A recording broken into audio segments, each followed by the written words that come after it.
மீண்டும் மற்றொரு வீடியோ மூலமாக உங்க எல்லாரையுமே சந்திக்கிறதுல சந்தோஷம். குழந்தைகள வளர்ச்சியில குழந்தைகளோட உளவியல் ரீதியான வளர்ச்சியிலயா இருக்கட்டும் அல்லது உடல் ரீதியான வளர்ச்சியா இருக்கட்டும், இதுல அப்பாமார் எந்த அளவு பங்களிப்பு செய்யறாங்க அப்படிங்கறத பாக்குறதுதான் இந்த வீடியோவோட நோக்கமாக இருக்க போகுது. பொதுவாகவே ஆண்கள் அப்பாக்கள் என்ன செய்வாங்க அப்படின்னு சொன்னா, நாங்க எங்களோட பிள்ளைகளுக்காகத்தானே நாங்க ஓடி உழைக்கிறோம், அல்லது நாங்க பணம் சம்பாதிப்பது அதற்காகத்தானே, நாங்க ஒரு நல்ல தகப்பனாக இருக்கிறோம் அப்படின்னு நினைப்பாங்க. எஸ், பணம் சம்பாதிக்கிறதா இருக்கட்டும், குழந்தைகளோட குடும்பத்தோட தேவைகளை நிறைவேற்றுறதா இருக்கட்டும், ஒரு நல்ல அப்பாவுக்குரிய அடையாளமாகத்தான் இருக்கும். ஆனாலும் சில விஷயங்கள் நம்ம அறியாமலே நம்ம இக்னோர் பண்ற விஷயங்கள் குழந்தைகளோட மனநலத்துல பாதிப்பை ஏற்படுத்துமா அப்படின்னு கேட்டா எஸ். சோ இந்த வீடியோ மூலம் நாங்க பார்க்க போறது, குழந்தைகளோட அப்பா மாதிரி எவ்வளவு நேரம், எப்படியான நேரத்தை செலவழிக்கணும், என்ன மாதிரியான விஷயங்கள்ல பங்களிப்பு செய்யணும், இதை பற்றின முழு பார்வைதான் இந்த வீடியோ மூலம் பார்க்க போறோம்.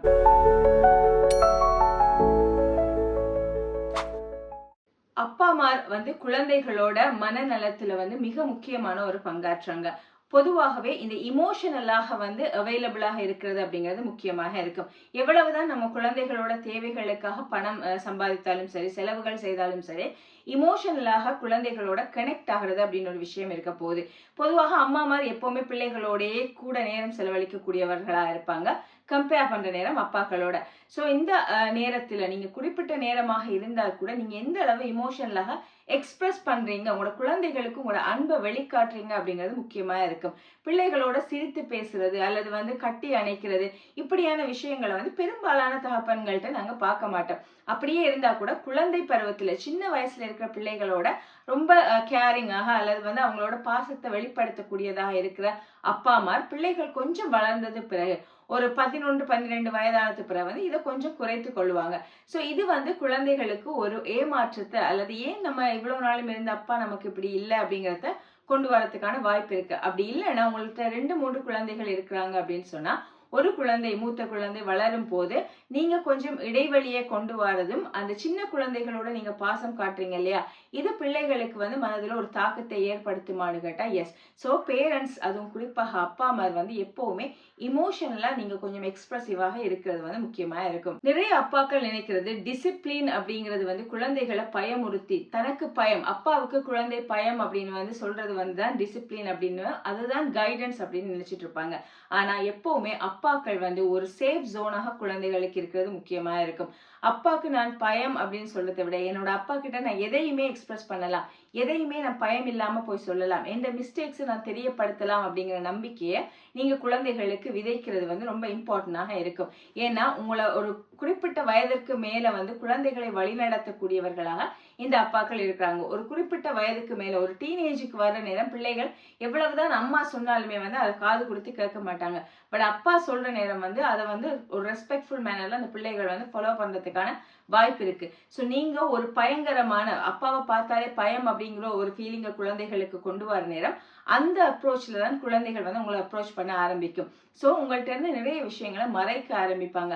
அது இல்லாம எதையுமே நீங்க கொண்டு சொல்லலாம், அதே நேரம் நான் உங்களை ஜட்ஜ் பண்ண மாட்டேன் அப்படிங்கிற ஒரு கேரை நீங்க கொடுத்து பாருங்க, உங்களோட குழந்தைகள் உங்கள்ட்ட எதையுமே மறைக்க மாட்டாங்க. நிறைய ஆண்கள் செய்யற இன்னொரு தவறுதான் சின்ன சின்ன மூமெண்ட்ஸ், குழந்தைகளோட சின்ன சின்ன அந்த மெமரிஸ் இருக்கு இல்லையா, அதுல பார்ட்டிசிபேட் பண்ண மாட்டாங்க.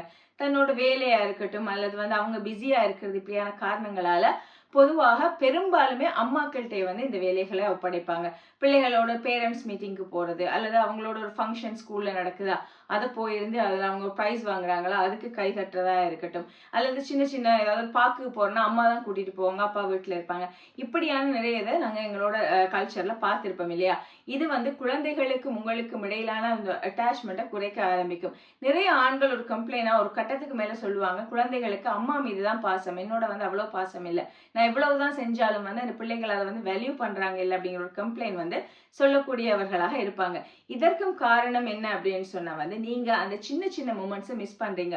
குழந்தைகளுக்கு எவ்வளவு பணம் பெறுமதியான விளையாட்டு பொருளை வாங்கி கொடுக்குறோம், அல்லது எவ்வளவு ஃபீஸ் கட்டுறாங்க, இந்த யூனிஃபார்முக்கு எவ்வளவு எக்ஸ்பென்சஸ் ஆகுது, இந்த வீட்டுக்கு எவ்வளவு இஎம்ஐ கட்டுறாங்க, இது எதுவுமே குழந்தைகளோட மைண்ட்ல நிக்க போறது இல்லை. நீங்க என்னதான் அவங்களுக்குன்னு செய்தாலும் அவங்களோட சின்ன சின்ன மூமெண்ட்ஸ்ல நீங்க எவ்வளவு பார்ட்டிசிபேட் பண்றீங்க அப்படிங்கிறது முக்கியமாக இருக்கும். ஸோ இந்த மூமெண்ட்ஸையும் பேரண்ட்ஸ், குறிப்பாக அப்பாக்கள் தவற விடக்கூடாது. நம்ம குழந்தைகளோட இந்த பிரைமரி கேர் கிவர் அப்படின்னு சொல்லுவோம் இல்லையா, முதன்மையாக அவங்க வந்து அப்ரோச் பண்றது அம்மாக்களாகத்தான் இருப்பாங்க. ஸோ இந்த அம்மாமாரோட பிள்ளைகள் வந்து வெரி அட்டாச்சாக, இமோஷனலி வெரி அட்டாச்சாக ஒரு நல்ல பாண்டிங்ல இருப்பாங்க. நீங்க அவங்களோட வைஃபை வந்து ரெஸ்பெக்ட் பண்ணாம அல்லது அவங்களோட உணர்வுகளுக்கு மரியாதை கொடுக்கல அப்படிங்கறத குழந்தை வந்து விட்னஸ் பண்ற நேரம் அல்லது உணர்ற நேரம் வந்து இந்த குழந்தைகளுக்கு உங்களோட மேல வந்து ஒரு வெறுப்பு உணர்ச்சி கொண்டு வரதுக்கான வாய்ப்பு இருக்கு. ஸோ எப்பவுமே ஒரு ரிலேஷன்ஷிப் அப்படிங்கிறது என்னங்கிறத குழந்தைகள் வந்து தன்னோட தாய் தகப்பன் இருந்து முதல்ல பாக்குறாங்க. ஸோ அம்மாவும் அப்பாவும் எப்படியான ஒரு உறவில் இருக்கிறாங்க அப்படிங்கிறத வச்சுதான் தான் வந்து இந்த உலகமே ஒரு சேஃபான உலகமா அப்படிங்கறத பத்தி தெரிந்து கொள்றாங்க. சோ இதுல வந்து நீங்க ரொம்ப கவனமாக இருக்கணும். சிக்கல்கள் சண்டைகள் வந்து கணவன் மனைவிக்கு இடையில வாரது வந்து உண்மை. ஆனா இது குழந்தைகளுக்கு முன்னால நாங்க சரியா காட்டிக்கொள்ளாம இருக்கிறது, பெரிய பிரச்சனைகளை சின்ன சின்ன சிக்கல்கள் அவங்களுக்கு தெரிய வரதுல எந்த பிரச்சனையும் இல்லை. பட் பெரிய பிரச்சனைகளை அல்லது நீங்க ஒரு மரியாதை ஈனமாக ஒரு டிஸ்ரெஸ்பெக்ட்ஃபுல் மேனர்ல வந்து உங்களோட பார்ட்னரை நீங்க நடத்துறீங்க அப்படின்னா இதை குழந்தைகள் பார்க்க கூடாது அப்படிங்கறதுல வந்து கவனமாக இருக்கணும். இப்படியான விஷயங்களை கூட நீங்க வந்து தவிர்த்து கொள்ளணும். இது குழந்தைகளுக்கு வந்து அவங்களோட உள ஆரோக்கியத்துக்கு ஒரு முக்கியமான விஷயமா இருக்கும். அடுத்ததுதான் நாங்க அப்பாக்கள் வந்து ஒரு ரோல் மாடலாக அல்லது ஒரு எக்ஸாம்பிளாக இருக்கிறது. குழந்தை ஒரு ஹீரோவாக பார்க்கும் அப்பாவை. இவர் மாதிரி தான் நாங்க வரணும் அப்படின்னு. ஒரு பெண் குழந்தை வந்து நமக்கு வர ஒரு வாழ்க்கை துணை அப்பா மாதிரி இருக்கணும்னு நினைக்கும். ஆண் குழந்தை நாம வளர்ந்ததுக்கு பிறகு அப்பா மாதிரி இருக்கணும்னு நினைக்கும். சோ நம்ம எதற்கெடுத்தாலும் லெக்சர் பண்ணி அட்வைஸ் பண்றது அப்படிங்கிறது இன்றைய காலகட்டத்துல இருந்த குழந்தைகளுக்கு அது வந்து அவங்களுக்கு போய் சேராது. நம்ம எப்படி நடந்து கொள்றோம் அப்படின்னு இருக்கு. நீங்க கெட்ட பழக்கங்கள், புகைப்பிடிக்கிறதா இருக்கட்டும், மது அருந்துறதா இருக்கட்டும், அல்லது வேறு கெட்ட பழக்கங்கள் இருக்கு அப்படி உங்கள்கிட்டனாலோ, அல்லது நீங்க வந்து ஒரு சரியான ஒரு எக்ஸாம்பிளாக ஒரு முன்னுதாரணமாக குழந்தைகளுக்கு இல்லை அப்படின்னாலோ உங்களோட குழந்தைகள் உங்களை பார்த்து அதே மாதிரி பழக ஆரம்பிப்பாங்க அல்லது அதுதான் சரியான உதாரணம் அப்படின்னு சொல்லி எடுக்க ஆரம்பிப்பாங்க. சோ இப்படியான விஷயங்களையும் தவிர்த்து நாங்க ஒரு சிறந்த ரோல் மாடலாக எங்களோட குழந்தைகளுக்கு இருக்கணும். ஒவ்வொரு குழந்தையுமே வந்து தனித்துவமானவங்க. ஒவ்வொருத்தருட்டையுமே ஒவ்வொரு இண்டிவிஜுவல் டேலண்ட்ஸ் இருக்கும், இண்டிவிஜுவலான விஷயங்கள் இருக்கும். குழந்தைகளை குழந்தைகளுக்கு இடையில ஒப்பிடாதீங்க.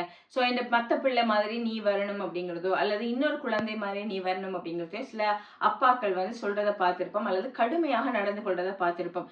இதை விடுத்து நீங்க உங்களோட குழந்தைகளோட ஆற்றல்கள் என்ன அப்படிங்கறத தெரிந்து கொண்டு அதற்கு உங்களோட நேரமாக இருக்கட்டும், பணமாக இருக்கட்டும், எஃபர்ட்டாக இருக்கட்டும், இதை வந்து ஸ்பெண்ட் பண்றது வர்த்தாக இருக்கும். அதே நேரம் சில குழந்தைகளை நாங்க பார்த்திருப்போம், ஒரு அப்பாக்களோட இருக்கிற நேரம் வந்து அவங்க ரொம்ப தன்னம்பிக்கையுடைய குழந்தைகளாக வந்து மிளிர ஆரம்பிப்பாங்க. இது வந்து ஒரு ஆராய்ச்சியில கூட சொல்றாங்க. அதிக அளவு நேரம் அப்பாக்களோட செலவழிக்கிற குழந்தைகள் இருக்காங்க இல்லையா, இவங்களோட தன்னம்பிக்கை செல்ஃப் எஸ்டீம் அப்படிங்கிறது வந்து அதிகமாக காணப்படுறதா சொல்றாங்க. சோ நீங்க குழந்தைகளோட விளையாடுறது, ஒரு அவுட்டோர் பிளே வந்து அவங்களை கூட்டி கொண்டு போறதா இருக்கட்டும், அல்லது நீங்க ஒரு டிரைவ் போறீங்கன்னா பிள்ளைகளோட நிறைய விஷயங்களை டிஸ்கஸ் பண்றது, ஓப்பனாக நிறைய விஷயங்களை குழந்தைகளுக்கு சொல்லி கொடுக்கிறது. அதிலும் குறிப்பாக ஆண் குழந்தைகள் இருக்கு அப்படின்னு சொன்னா வந்து பெற்றோர்ல அதுலயும் பெண்கள் அம்மாமார் வந்து பேச தயங்குற சில டாபிக்ஸ் இருக்கும் இல்லையா, அதை பற்றின ஒரு அவேர்னஸ் வந்து குழந்தைகளுக்கு கொடுக்கிறது. பருவம் அடைதலை பற்றி குழந்தைகளுக்கு, ஆண் குழந்தைகளுக்கு அப்பாக்கள் சொல்லி கொடுக்கிறது. இது எல்லாமே பிள்ளைகளுக்கு ஒரு தெளிவை கொடுக்கும். சோ இந்த மாதிரியான விஷயங்களையும் வந்து அப்பாமார் வந்து கவனத்துல எடுக்கலாம். உங்களோட ஜெனரேஷன் பேட்டர்ன் அப்படின்னு இருக்கும் இல்லையா, அதாவது அப்பாக்களோட அப்பாக்கள் எப்படி இருந்தாங்க. என்னோட அப்பா வந்து ரொம்ப ஸ்ட்ரிக்டா இருந்தாரு, அவர் எனக்கு காசு கொடுக்க மாட்டாரு, அல்லது அவர் எனக்கு எப்பவுமே அடிப்பாரு, அதனாலதான் நான் இப்படி வந்திருக்கேன், நான் இப்ப நல்லபடியா இருக்கிறதுக்கான என்னோட அப்பா அடிச்சு வளர்த்ததுதான், திட்டி வளர்த்ததுதான், நான் அப்பா வந்தாலே பயப்படுவேன், இப்படி சொல்ற ஆண்களை வந்து நாங்க அவதானித்திருப்போம். ஆனா உங்களோட ஜெனரேஷன் வேற, இப்ப இருக்கிற குழந்தைகளோட ஜெனரேஷன் வேற. சோ இப்ப இருக்கிற குழந்தைகள் வந்து அடி உதைக்கு வந்து ஆளாகினாலோ அல்லது அதீத திட்டுக்கு ஆளானாலோ அல்லது பயம் உணர்வை கொண்ட குழந்தைகளாக வளர்றதோ அப்படிங்கிறது வந்து இந்த காலகட்டத்துக்கும் அவங்களோட மன எழுச்சிக்கும் சரி வராது.